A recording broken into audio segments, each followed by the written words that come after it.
Hello, everyone. We're going to go ahead and get started with today's Exposing Racism, Individual Racism Programming. The subtitle for this program is Conscious or Unconscious Attitudes and Acts Based on the Belief of White Superiority. This includes acts that humiliate and degrade Black people. Today, we are privileged enough to have two alum with us. Jessica, who is a mother of three. She's graduated from Gettysburg in 2007 and from Columbia University School of Social Work in 2013.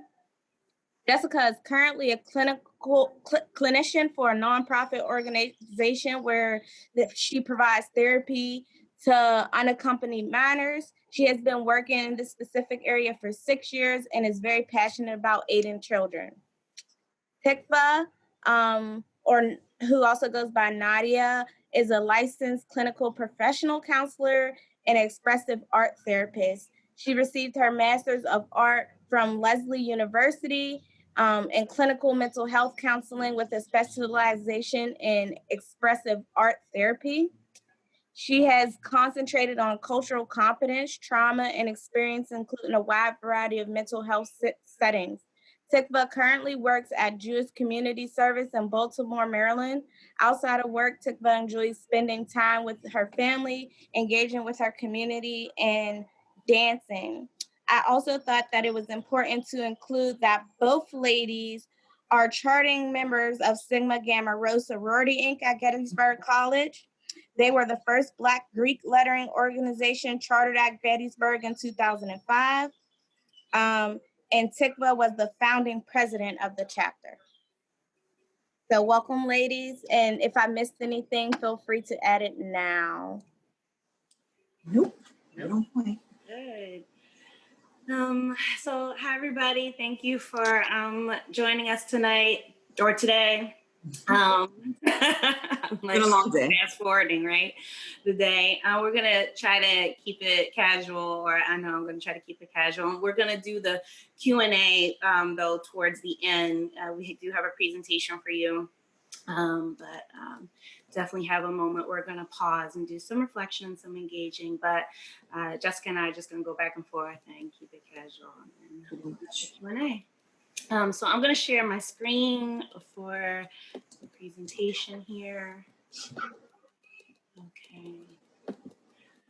All right. Can everybody see that? Jessica, you can see that? Yeah, I can see it. Okay, great.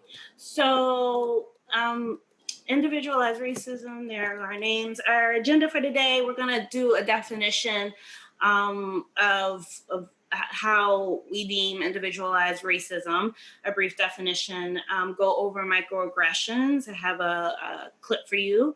And then we're going to do a little experiential with individualized racism in your backyard. I'll just take a moment for reflection for everybody. And then we'll look at the legacy of trauma in relation to how we're talking about what individual racism is and how it shows up today. And mental health disparities, and then individual impact, how people can, take action within themselves and their relationships. And then awareness, right? And I have some references at the end, and I think I'm going to send over, or this will be uploaded and references will be sent out at the end. All right, let's get started. So I have a definition here from, I'm going to minimize the screen. I have a definition here from Henry and Tater, 2006. And individualized racism refers to an individual's racist assumptions, beliefs, or behaviors, and is a form of racial discrimination that stems from conscious and unconscious personal prejudice. And there's a section right under this definition that I know that there's going to be a talk on institutional racism and on cultural racism, but it's really important. You kind of can't deal with individual racism, at least without connecting it to systematic racism, right? Because we don't operate in a vacuum. We are affected by Exactly. We're affected by what's around us within context. And so they're really connected. We're really going to focus on the individualized racism, but keep in mind this all happens within our environments and within our communities, right? And so making sure we understand that connection. And then here, I wanted to help people understand the difference between racism and prejudice, because as you see, like prejudice is in the definition of racism, and sometimes it could be a little confusing, the two.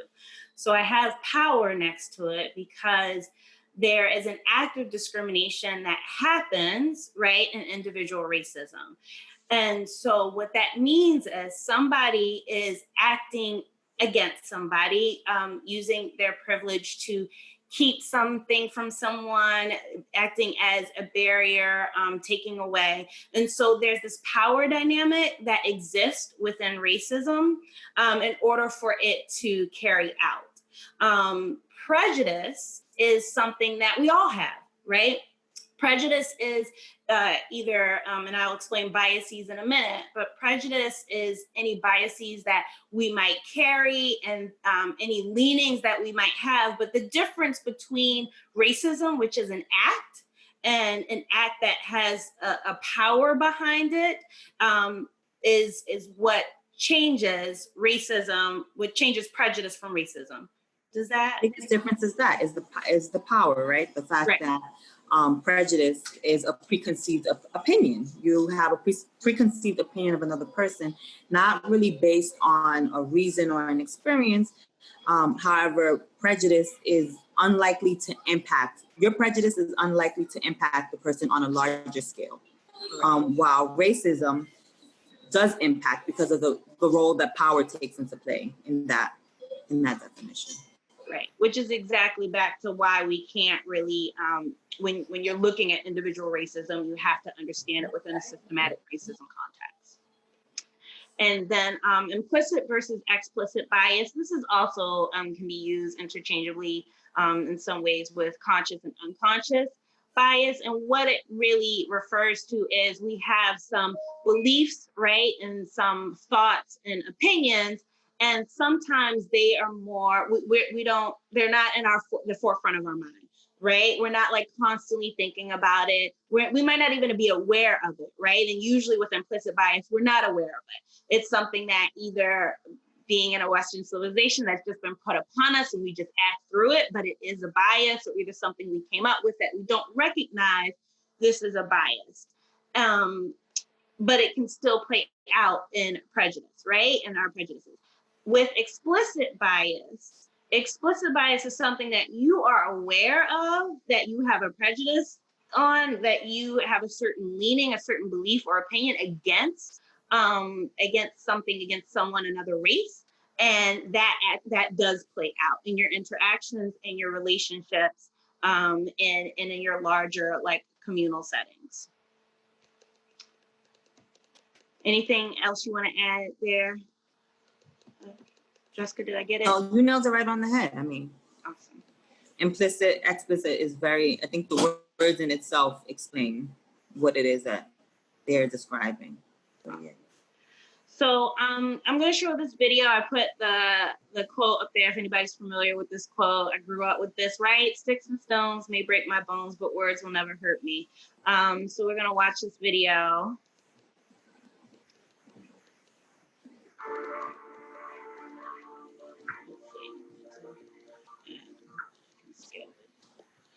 For people who still don't think that microaggressions are a problem, oh, you're so well spoken. Oh, just imagine, instead of being a stupid comment, a microaggression is a mosquito bite. Ugh, it's a compliment. Mosquito bites and their itch are one of nature's most annoying features. But if you're only bitten every once in a while, where are you really from? Cleveland. Sure, it's annoying, but it's not that big a deal. The problem is that some people get bitten by mosquitoes a lot more than other people. I mean, a lot more. Whether it's on a date. Oh, your English is so good. Excuse me? Going grocery shopping. Everything happens for a reason. Just bring it. Commuting to work. So when are you going to have a baby? Watching TV. We have to keep the red tape shopping. Part of our culture and history. Or just walking down the street with your partner. I couldn't even tell you were gay. Mosquitoes seem to pop up everywhere. You know, John, shopping is so bad. I was here too. I'm getting bit by mosquitoes every goddamn day. Touch your hair multiple times a day. So pretty. Oh my God. Can I? It seems like a huge overreaction to people who only get bit every once in a while. Just a mosquito bite, who cares? Just another angry black woman. Of course, beyond just being annoying, some mosquitoes carry truly threatening diseases that can mess up your life for years. Astrophysics? Maybe you should try less challenging, Major. And other mosquitoes carry strains that can even kill you. It looked like he was up to trouble, okay? I felt threatened. So next time you think someone's overreacting, just remember, some people experience mosquito bites all the time. You're all so exotic, wow. And by mosquito bites, we mean microaggressions.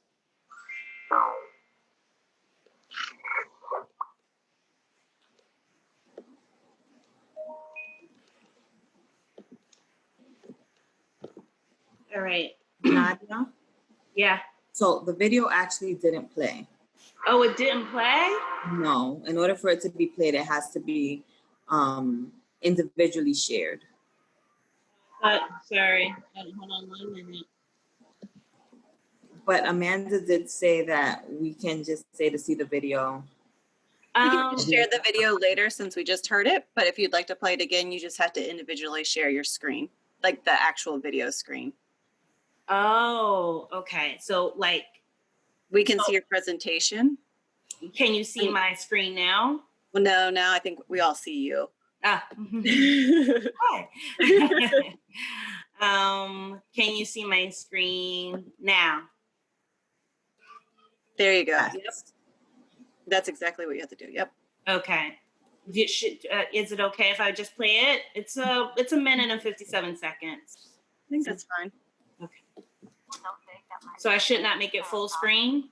I think you can make it full screen now that you have it on that one. Can you hear it?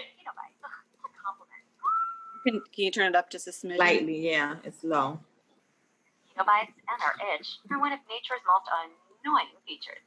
But if you're only bitten every once in a while, where are you really from? Cleveland. Sure, it's annoying, but it's not that big a deal. The problem is that some people get bitten by mosquitoes a lot more than other people. I mean, a lot more. Whether it's on a date. Oh, your English is so good. Excuse me? Going grocery shopping. Everything happens for a reason. Yep. Commuting to work. So when are you gonna have a baby? Watching TV. We have to keep the Redskins name. It's part of our culture and history. Or just walking down the street with your partner. I couldn't even tell you were gay. Mosquitoes seem to pop up everywhere. You know, John, shopping is so bad. I was here too. And getting bit by mosquitoes every goddamn day. Touch your hair multiple times a day. So pretty. Your hair.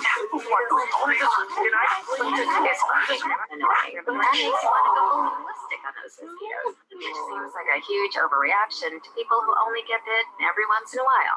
It's just a mosquito bite. Who cares? Just another angry black woman. Of course, beyond just being annoying, some mosquitoes carry truly threatening diseases that can mess up your life for years. Astrophysics? Maybe you should try less challenging, Major. Wow, my dreams. And other mosquitoes carry strains that can even kill you. It looked like he was up to trouble, okay? I felt threatened. So next time you think someone's overreacting, just remember, some people experience mosquito bites all the time. You're all so exotic, wow. And by mosquito bites, we mean microaggressions.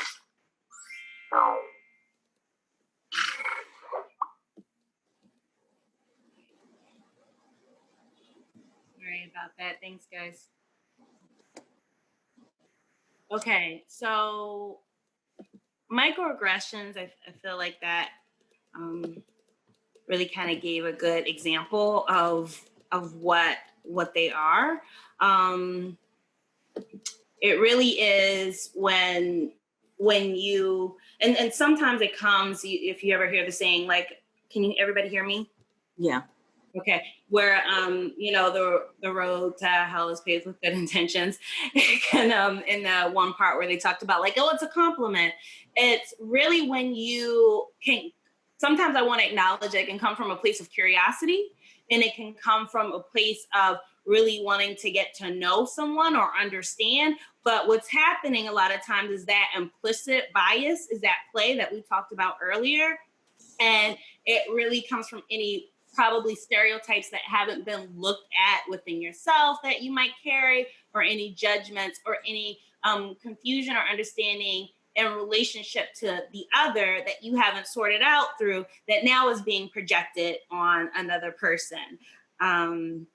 Jessica, I know you wanted to talk about micro assaults. I think it's really important to understand like microaggressions and just the idea that for many people it happens on a very regular basis. It's normal for many people. It's just normal conversation, right? Things that we say without even really understanding or acknowledging that it can have a negative or a hostile impact on someone else.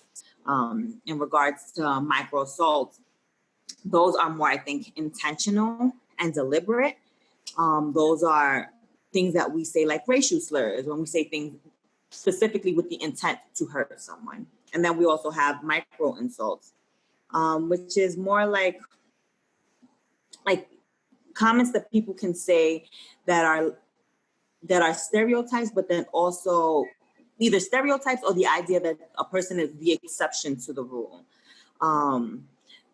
Some familiar ones can be, oh, you don't talk like you're Black, or oh, you're different from them. Those are things that, while the person saying it is thinking, this is paying someone a compliment, in reality, the actual comment has an impact, a negative impact, a hostile impact on the person that's receiving it. The other piece is also then micro-invalidation, this idea that what the person is experiencing doesn't count or doesn't matter. So in the video, there was a clip where the cartoon, the lady was called an angry Black woman. And this idea that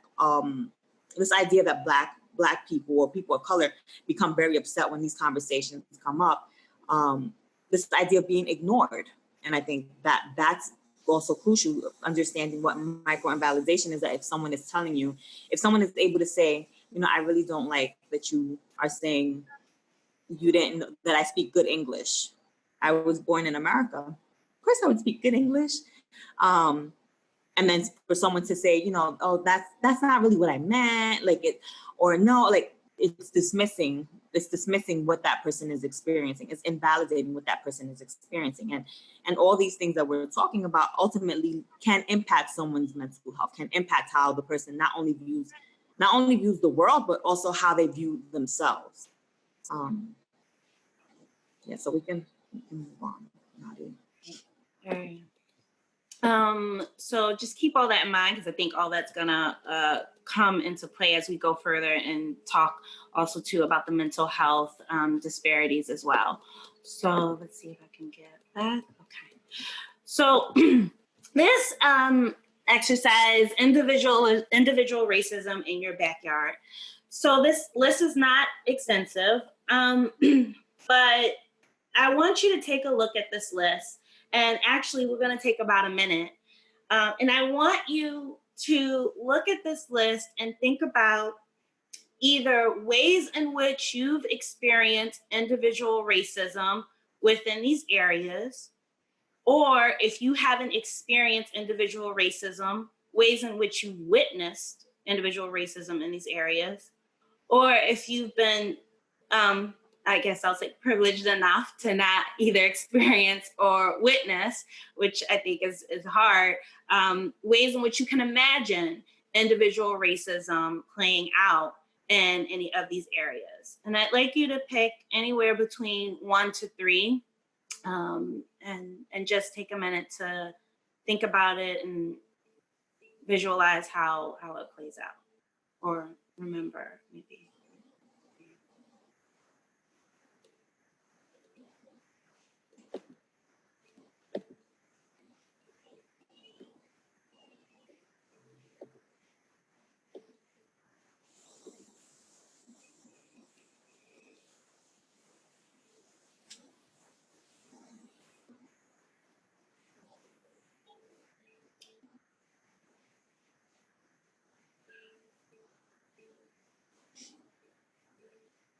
And I wanted to take a pause to do this because I think that in the times that we are happening in the world, right? Like what's going on, everything is being like brought to the front of our minds. Everything is like happening in the moment and it feels like fresh and it feels now. But I really would like to challenge all of us to really have a moment to pause and reflect and understand that these things, even though it's happening on our TVs, on the radio, like right in our faces, that they're always playing out, that they always have been playing out in different ways, both subtle and overt, and that it really can happen in moments where you're, right? These are just everyday things that you engage in, right? And that racism can play out. Again, this list isn't even extensive, but that racism can play out in each of these areas and ways that you're engaging and living your life. So what kind of toll does that have on someone's mental health, on someone's psyche when they're like just trying to live in their community or date or parent or eat, right? Or just trying to eat. When you have this awareness that racism can play out in any of these areas at any time, and being confronting that, right? And how we show up and confront it or don't. Nadia, is it possible for us to give an example of at least one? Just please, yeah. Sense? I guess so. I work in the foster care system, and so a lot of these things come up a lot.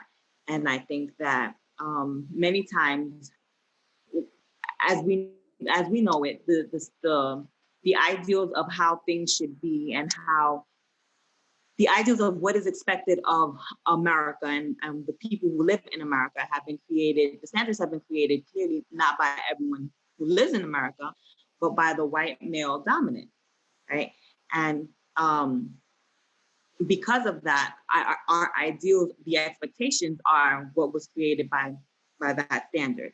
And so this idea of what education looks like is based on that standard. Same thing with parenting. One of the things in the foster care system that comes up a lot is this idea of parents being afraid to send their children in a certain manner. To send their children have to be very well dressed, make sure that they have everything on the first day of school. Because the idea of if you're not right, then that can set off an alarm and your children can be removed. Just this high alerted fear from families that they know that the school system, while it's the place where their children spend 8 hours of the day and they're being educated there, that this is also the place where their children can be looked at and seen as, is the parent doing their job? Is the child a good child? This fear that kind of it lingers there, even though no one is talking about it maybe talking about it overtly, it's still something that lingers. That's just an example. Thank you for that, Jessica. And also during the Q&A, obviously wanting to open it up to any questions or any comments during that time, but also during that time, if anybody wanted to share any other examples or moments that came up for them, wanted to open it up during that time to do that as well. Okay. So legacy of trauma. So we just talked about how implicit and explicit bias comes up. We talked about the power dynamic, right? We talked about microaggressions and microassaults. And so how does the legacy of trauma fit in with this, right? So let me just in case for the record, it needs to be stated that racism is traumatic, period. Right? Full stop. Because trauma in its very definition is anything that shatters or disrupts your normal way of functioning and living and showing up in the world, that deems it safe, that deems it I can walk out my front door and I know I'm going to be okay. Right? When trauma happens, all of a sudden that's broken and that's shattered. racism is traumatic. And so here we have a definition or an idea, a concept of intergenerational trauma from Benzo. This is from American Psychological Association. And it says each generation seemed to kind of learn from the previous one, with survivors telling children, don't trust others, don't trust the world.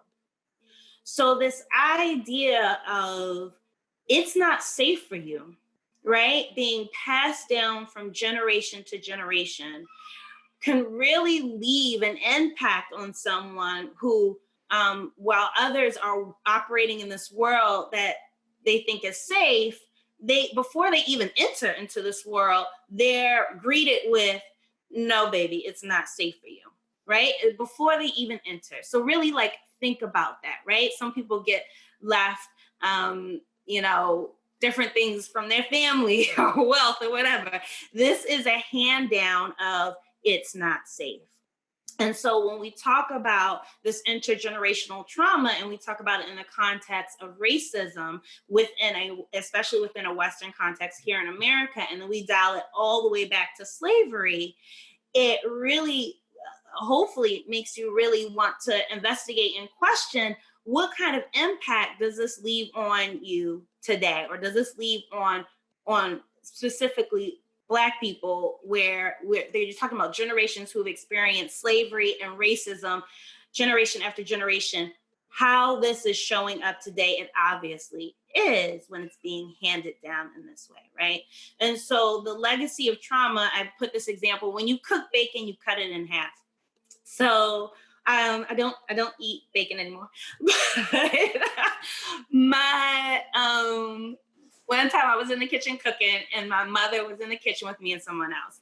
And they were getting ready to like cook the bacon. And I was like, what are you doing? Like, you just laying the bacon on the pan. You have to cut the bacon in half when you cook the bacon. Like, that's how you make bacon. And they're like, no, I just lay it in the pan. And I'm like, no, that's not how you cook it. I know, this is how I make it. This is how my mother makes it. This is how it's always been made. And my mother had to interrupt me and say, no, baby, your grandmother cut the bacon in half because she had to feed 8 kids. And that's how she made the bacon stretch.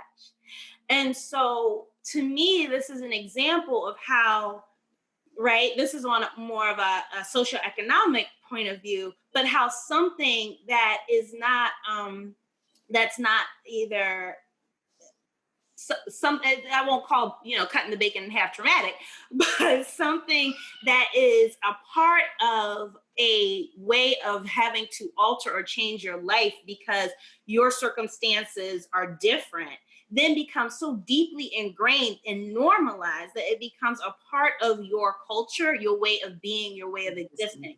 So now all of a sudden there's no other way to cook the bacon. Like that just is. That's not trauma. It's just I can't have a full piece of bacon. That's just what I know and what I experience. And so there's research and studies out there that talk about how certain behaviors and certain behaviors and certain family cultures or customs have been adopted as a normal culture or custom within that group. And what it really sometimes is born is out of trauma, such as like food hoarding in certain cultures, right? And that's because like at one point there was no food. So you were told you always like hoard your food, you keep your food, you store your food because you never know when you're going to be able to eat again. And then even if all of a sudden you're given an abundance of food, you still hoard it because that's how you know to handle your food, because that's what was passed down to you. And the fear, this idea of not having, it's the same thing with everything else in life with people who have experienced some level of trauma, is that you react from a space of flight or freeze, right? And that idea, you begin to normalize it because that's the only way you can exist in this world. That's the only way that you've learned how to exist in this world. And so if for generations, your family has been cutting the bacon in half in Tikvah's example, you are not going to do anything different from that because that's all that you know and that's all that you've experienced. And it's the same thing when you think about this idea of intergenerational trauma in regards to race and what racism plays in that card is that if you lived a life where your role and your existence has been left to be questioned or has been dismissed, then you're playing that role and you're continuously going to follow whatever the generations before you have been following. Right. And thank you for saying the fight or fight, please, because that's like, right, that's PTSD. So what we know, right, when PTSD happens, your adrenaline switch gets stuck on. And so you're constantly in the cycle of fight or flight. Like that's all you know. Either you're fighting or you're fleeing. And when your adrenaline gets stuck in that mode, like you burn your system out like extremely, because we're not meant to function with our adrenaline on all the time. But there are some of us who are constantly functioning with adrenaline on go because that's all we know. That's what's been told to us. You either gotta fight or you gotta flee, like ongoing, right? So that kind of leads into, for me, like the mental health disparities. And so I'm sharing a few, and there's more information, but this is just a few that are pretty common. So only 1 in 3 African Americans who need mental health care receive it. And further down, you'll see some barriers to treatment. And some of those barriers are connected to that, right? Is that there is, I know I'm jumping, but there's a stigma associated with mental illness. One, there's also different cultural norms. So sometimes mental health is dealt with more so like in a religious context, right? So like in the church or through elders. But there is also this stigma when we talk about like symptomatic mental illness and being able to seek help and treatment and medical care that, oh, I can't do that because that's not what we do, right? And what Jessica was saying too, understanding that mental health, at least the genesis of it, and for multiple years was based in this white male system of diagnosing and treating. And so here someone comes that's not a safe system for them, right? Because that is where racism shows up, where the power dynamic shows up, where that differential. So is it even if I need the treatment, is it even safe for me to seek it out through that system? Black people with mental health conditions, particularly schizophrenia, bipolar disorders, and other psychoses, are more likely to be incarcerated than people of other races. And I also want to point out, I thought, it's in the next bullet point. Back in the 80s, a lot of the mental health institutions were shut down, at least like the more communal-based mental health institutions. And it's widely known in the psychological field that prisons replace those institutions. And who resided in those institutions?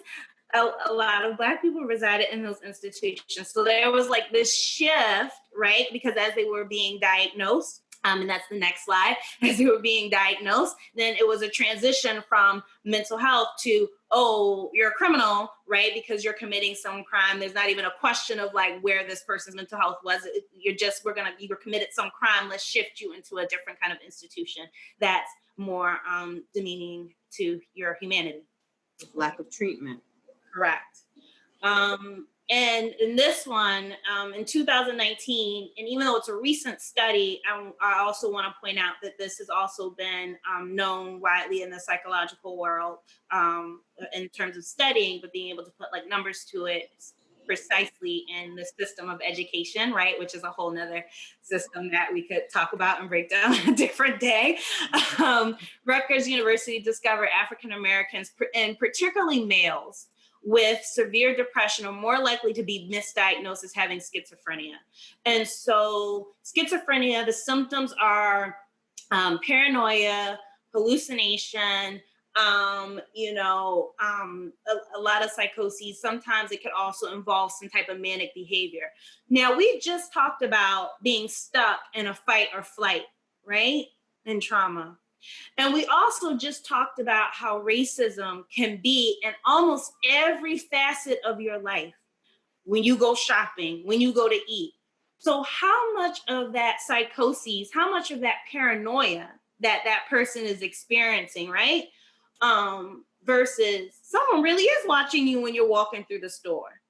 But then it becomes, oh no, you're crazy, right? And then somebody could potentially get misdiagnosed. Or the depression of always living in that. And then it being, because it's constant, then it being turned into a misdiagnosis, because then I can treat you with heavier drugs and I can subdue you. Now, I'm not saying that there aren't, African Americans who don't legitimately have a diagnosis of schizophrenia or bipolar, because we don't want to spread that misnomer that Blacks don't, engage or have issues within the mental health or mental illness. Mental illness knows no race, knows no socioeconomic, right?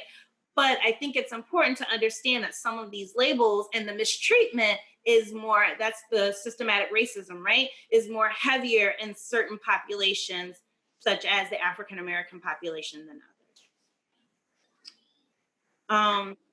And then some other barriers are distrust in the healthcare system, lack of providers from diverse racial, ethnic backgrounds. I can tell you when I was in graduate school, especially for my more hippy-dippy Eastern form of practicing expressive arts therapy, there were 5 of us, maybe five Black people in my graduate school. I don't know how many were in your program, Jessica, but very few. Yeah. And Columbia University in New York City, we're saying one of the more diverse cities in the US, right? Mm-hmm. I can count on one hand how many people of color were in my classes. And the graduating class, maybe I can use 2 hands. Yeah. So, and then even within that, there's this additional layer of lack of culturally competent providers. I specifically say, like, I specialize in trauma and cultural competency, and people are like, well, what's cultural competency? So that means when I work with people, all kinds of people, that I will highlight throughout our therapeutic experience, understand that, and the way that you're looking at your situation has a cultural context behind it. Even for those who come to me, I let them know right off the bat. Even if you come to me and you say, well, I have no culture. Yes, you do. Everybody has a culture, right? So understanding that that's going to play out in some of your relationships, is going to play out in your thinking about yourself and how you show up in the world. And it's not about dismissing it. It's about being aware and investigating it, because when we have awareness, then we can have more ownership, and when we have more ownership, we can make more choices. And then lack of insurance or underinsurance, right? So affordability piece. Excuse me if you hear any screaming in the background. My baby likes to sing, and that means scream. So individual impact. So what can you do in all of this, right? And so the first thing is to call it out. And call it out is not just with someone else. Calling it out is also within yourself too, right? And it's hard work, and it is draining, and you still have to get up and you still have to do it. I had this moment where I realized, like, I can't stand toddler tunes, and we were playing toddler tunes in the house, and I was like, I can't do it. And so I was trying to find more culturally diverse toddler tunes to play. And then I realized, like, wait a minute, I didn't even seek out Black toddler tunes. Like, I didn't even seek out Black toddler tunes to play for my Black boys. And so I like sat with that. Like, why didn't I do that? Like, why didn't I look into that, right? I called myself out. So calling it out means calling it out with yourself, with others. Advocacy doesn't always have to be, being on the front lines, protesting. Advocacy can be at your table with your Uncle Bob, who makes certain statements, right? So that's calling it out, and then you're going to advocate, right? Advocacy means while you're calling it out, checking in and making sure that the people that you're serving or you're treating, whatever population you're in or whatever kind of job you're working, that you're being mindful of people of color, right? And that you're questioning both the power dynamics and your role in that. And educate, always educating yourself. And I put here, individually, you have more power on the individual level than on the systematic level. If we collectively use all of our powers for change, then it will affect change. And of course, vote. Every vote counts. Anything? And I just wanted to add this idea of colorblind. I recently watched this TED Talk, and we talked a lot about like this idea of colorblind. Let's stop being colorblind. Let's stop saying that we are colorblind, that we see no color. There's nothing wrong with seeing color. There's nothing wrong with noting that you are acknowledging that there's a difference. Difference is a beautiful thing. The TED Talk that I watched the other day talked a lot about this idea of being color brave. And that's where we need to start heading. We need to start heading into a world where we're feeling comfortable about the uncomfortable conversations that have to take place in regards to differences. And so while saying I'm colorblind, essentially you're saying I'm not seeing your color, although I know that it impacts your everyday existence. And that's not the type of world that we want to operate in. That's not the type of world that we want for our children and for their children to come. And so we need to really start paying attention to the words that we use and being mindful, because words are, as the video of microaggressions, sticks and stones may break our bones. We all know, and especially us who work in the mental health field, we know that words hold a lot of weight. And if we don't start being mindful about the words that we use and how we use them, and this idea of colorblind, if we continue to perpetuate this idea that color does not matter, then we will not be moving forward, but backwards. We need to start being more color brave and start paying attention to our differences and acknowledging our differences, but acknowledging that differences is a beautiful thing, and that we can move mountains if we decide to go past that. But staying stuck on this idea of colorblind, we're not going anywhere. Yeah, thank you. Thank you for that. Oh, wait, there's the reference page. All right, should we open it up to any questions? Time, I tell you, time, I know we started late, but I'm like, time always flies. Right. Should we open it up to any questions or? For those of you who can't stick around, we completely understand. We are recording this, so we will send out the recording if you can't stick around for the question and answer portion. But those who are willing to stick around, you can submit your questions in the chat and we will do our best to answer them. And also anybody that wanted to, Shantanique, if I could add, anybody that wanted to share during that moment of pause, anything that might have come up for them if they are willing to or want to, is also too.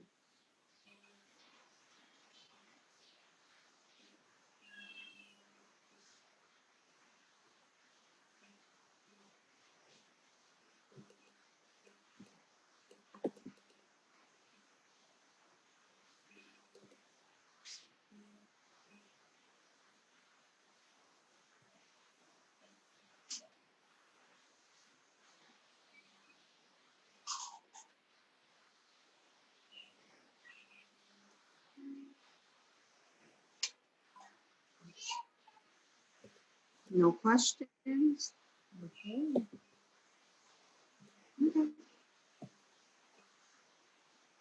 Yes, we did a good job covering everything, Jessica. Oh, no, I see something. Okay.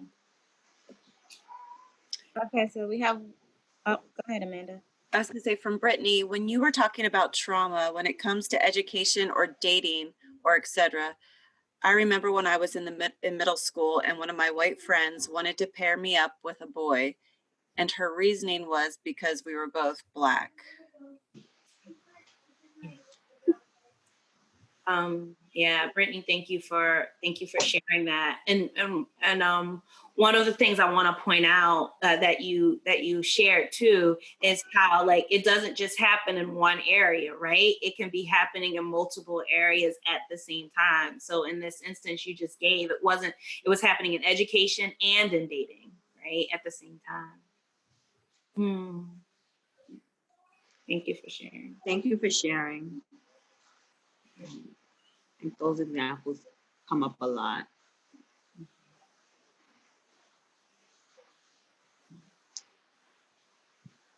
Any other examples or any other questions? I think I want to share something that happened to me actually today. Just like planning for my birthday and looking for Airbnbs. And as I'm looking, I see really, really beautiful cabins. And I found one that had all the amenities I like, except for the pool area was a shared area.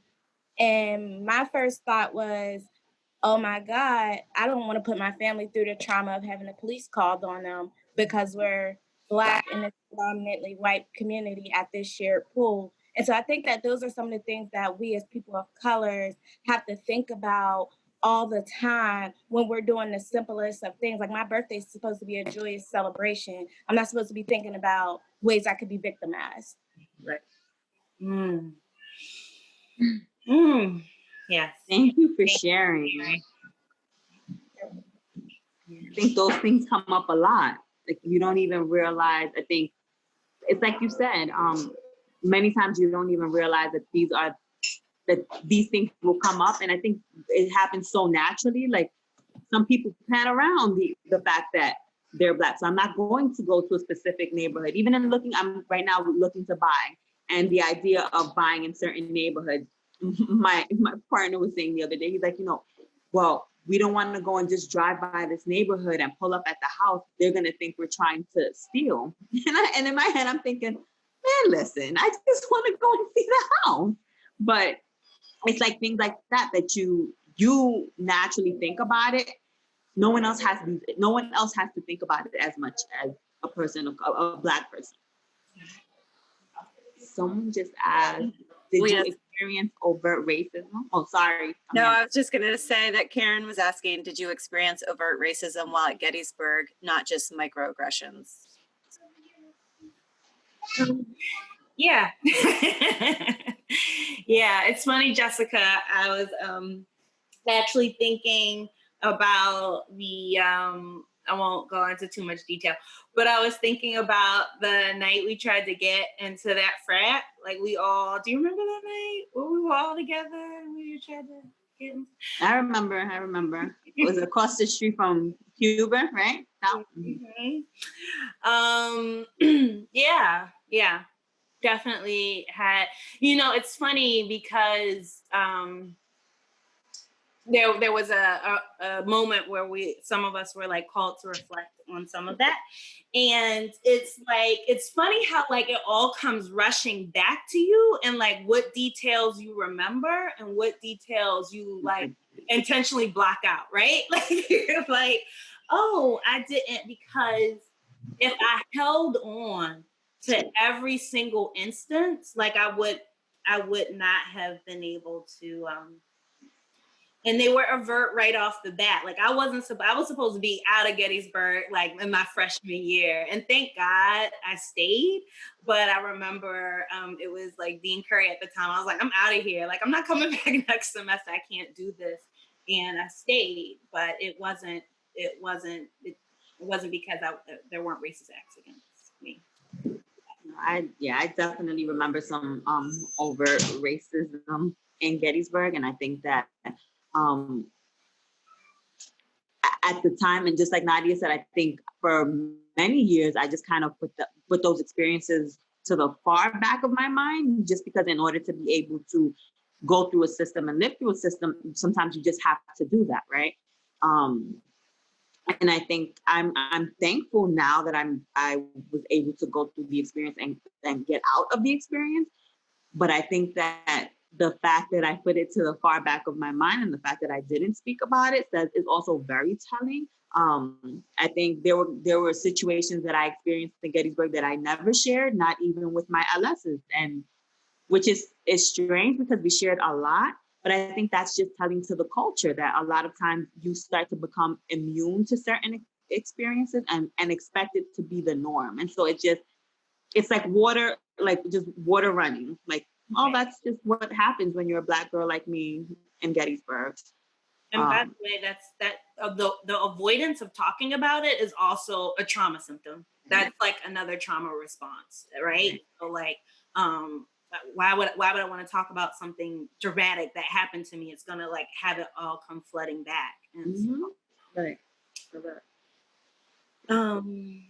Next, Brittany asks, when it comes to dating, is there a difference between racism and preference? For example, when someone says, I'm only into white people, or Black men dating white women and bad-mouthing Black women. Wow, Brittany, that's a heavy one. A loaded one, yes. So, Jessica. Okay. So I think, I want to go back to prejudice. Right? When we talked about how like prejudice, we have certain like prejudices and certain leanings towards certain things, and we all have them. Like, you can't say you don't have, like, it's embedded in who we are as humans. It's tribal, right? It's how we knew like who our people were, and like we were going to be safe over here and not like over there in some other part of the country where they were going to fight us, right? And how we can perceive danger and what's safe and what's not. So I think that we all have preferences, and some of those preferences can be born out of prejudices, right? Now, that again, prejudices, I'm not saying that it's always negative, but we have to check them. So we have to check our prejudice. So is it a prejudice that we have a certain attraction to like big arms or melanin or curly hair, or is it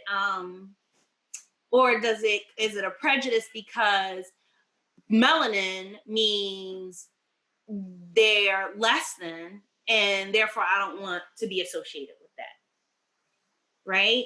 So I don't know, Jessica, you and then I guess for example, when they so the bad mouthing Black women, that part, that's the prejudice that's not being checked, right? Because then you're stereotyping a group. You're saying how a certain type of group all act, as if all Black women are one like homogenous, like we're all complex and different and show up in different ways. And so that is then a prejudice that's being negatively applied to a certain group. And I would say their preferences is being driven by that prejudice. Oh, that needs to be checked because that's not accurate. So Anna asked, how could you combat the "it's not my problem, I think everyone's equal" way of thinking? I'm gonna let you take this one, Jessica, because it reminds me of the colorblind one. The colorblind that you talked about. I mean, I think it's really important. We tend to be, it goes a little bit back to what you said, Nadia, about this idea of like comfort and like who your preference, like the idea of preference, right? We naturally kind of flock to what seems safe and what seems safe for us. And so what I found is that providing a safe space to have those conversations, I think that one thing that I'm noticing, so we have, at my job, we have what is called race conscious trainings, and we also have race conscious planning. People on the committee come from different backgrounds, and a lot of the conversations do sometimes get heated. And I think it's being able to have a space where you can have those difficult conversations but also at the same time acknowledging that you don't know, that we're not all coming into this knowing everything and knowing how to solve everything. But being open to the idea that there are going to be different perspectives, and if your perspective is wrong, so we have to, like Nadia said, we have to be able to check each other on that, but having a safe space to check each other on that. I found that being able to speak to people, I've noticed that when I'm speaking to someone one-on-one, it's easier than when speaking to a large group and putting people in a space with a large group. And that's one of the rules in our meetings actually is some people can say something that will target you, that will trigger you, right? It's safe to have the conversation in the midst of all of us, but if that's something that is still lingering, have the conversation after. Like, have a one-on-one about, this is because all of these reactions come from feelings. It comes from another space. And so you want to be able to have the conversation with someone one-on-one. I don't know, Nadia, if you wanted to. Yeah, no, I definitely agree with everything you just said. And it reminds me of, I'm in this feminist organizing school, and one of the things that we adopted is that or that our motto that we go by is that we're not trying to create safe space, we're trying to create brave space, because we can't create safe space in a world that's not safe. And so I think when I see this question, I have a few thoughts of like, well, there's some people who just aren't ready for brave space, and therefore, in order to avoid that discomfort, in order to avoid that challenge and that work, they have to stay stuck in that mode of, well, this is my thinking and these are my blinders, so that I'm not like shaken from that discomfort. And we can't we can engage them, we can challenge them. I actually am gonna like take a brave space myself right now and say, I think for a person of color, particularly a Black person, that can be really exhausting. And I think in this moment, especially if you're like engaged in this work, self-care is very important in how you engage someone who is like kind of stuck in that space and stuck in that mode, to be aware of that.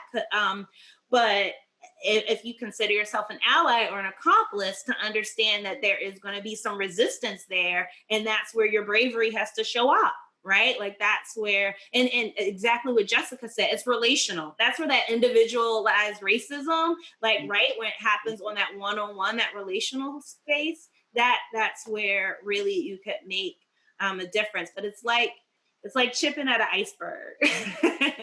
When, you get a little muscle fatigue, you wonder if it's ever gonna go down. You finally get rid of the tip, and then you realize there's this huge boulder underneath the water, but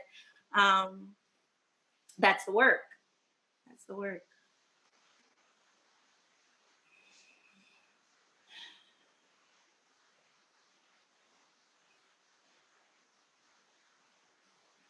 Any other questions? All right. If there are no more questions, I think that we will wrap it up. I want to say thank you all for showing up today. And special thank you to Monique Gore for assisting us with making this happen today. Is there any final words from our presenters or Amanda at all? I just want to thank everybody for coming out, for taking the time to educate yourselves and doing the work. Just thank you. Thank you for listening to what we have to offer in personal truths. Thank you, Monique. And thank you both of you. Yes.